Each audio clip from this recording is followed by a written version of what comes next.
Hey, what's up everyone? Welcome to my channel. When you calculate the basic economy order quantity, you assume that orders are delivered immediately, and of course, that is unrealistic. You need to consider the time between placing an order and what is it delivered to accurately judge your need. I will demonstrate how to calculate and account for lead time in this video. Let's begin.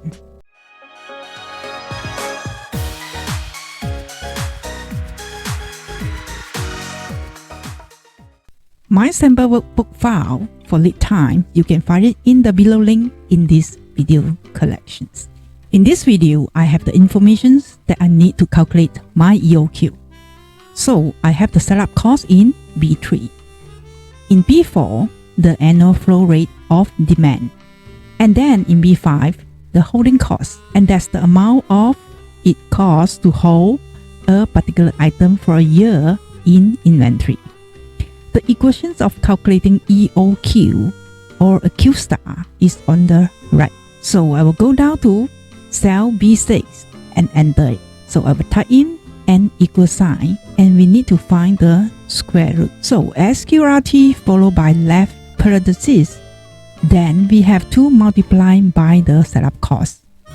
That's in B3 and multiply that by the flow rate in B4 and divide that by the holding cost. And this is all about divisions and multiplications. And I don't need to worry about adding extra parentheses. Alright, everything looks good.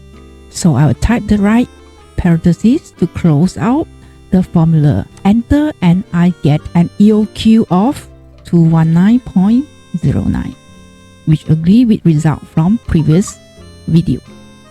Which is good because I haven't changed any of the input. To calculate the numbers of order per year, we divide the flow rate by the EOQ. So, in cell B7, I will type an equal sign. Flow rate is in B4 and divide that by the EOQ in B6. And enter. And we get 8.22 orders per year. To find the numbers of days between orders, we divide the number of days in a year. 365 we assume by the number of orders. So in B8, I will type equal 365 divided by the value in B7 and enter. And we get about 44 and half days between orders. Now, in cell B9, I have my lead times expressed in days. So after I place my order, 3 days later, the item that I ordered arrived. So the question is, what should I use as my replenishment level? Well, if I have a lead time of 3 days, then I will need 3 days worth of inventory on hand before the order that I placed arrives. So I will go down to cell B11, type an equal sign. And I'm going to divide my annual demand, which is in cell B4, by 365. So divide 365 and I'm going to multiply that by my lead time, which is in cell B9. So I'm going to have 3 days worth of inventory on hand. And that's the amount is after I press tab. And I see my replenishment level is 14.79.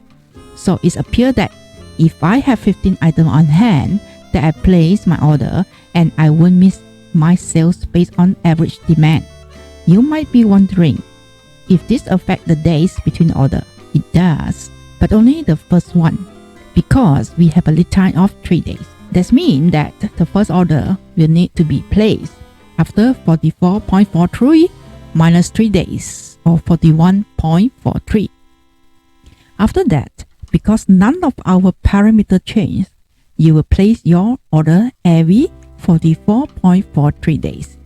But because we start at 0 and we need to catch up to demand, and the first one will take place about 3 days early. That's the end of my sharing today in this video. I will record more videos like this with sample file of how to solve supply chain inventory problems. Subscribe to my channels and click the notifications button. so that you will be notified when my next video is available. Once again, my name is Vivienne and I see you in my next video.